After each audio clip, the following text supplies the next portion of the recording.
ओडिशारे प्रत्येक घरे प्रचलित सुपरिचित खाद्य होची चूड़ा। चूड़ार बहुत प्रकार व्यंजन तैयारी होता है। जाजपुर तो स्वतंत्र भाव में दही चूड़ा होटेल मिली थाए। मुझे खाई बहुत टेस्टी। किंतु आज आम चूड़ारे टिके ट्विस्ट आनिबा। आपण मानक निश्चित भल लगिबो। तेबे चलंतु डेरी नकर प्रस्तुत करिबा।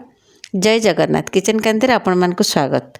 पुदीना चूड़ा उपमा पे सामग्री है चूड़ा, पुदीना, धनिया, नड़िया, अदा, कंचा लंका, लेंबू, भृषंग पत्र, बादाम, सोरिष, बिरी डाली, लुण एवं चीनी। प्रथम चूड़ाटा को आम धोईदबा।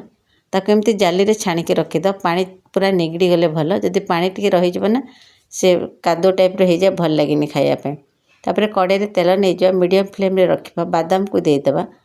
बादाम जदि आगर टिके भल के फ्राए न हेले सेटा कंचा रही जाए भल लगे। तापर सेइथिरे सोरिष, बिरी डाली, भृषंग पत्र आ आमे जो अदा, कंचा लंका, पुदीना, धनिया आ नड़ियाटा को ग्राइंडिंग करथिले ताकू देदेबा।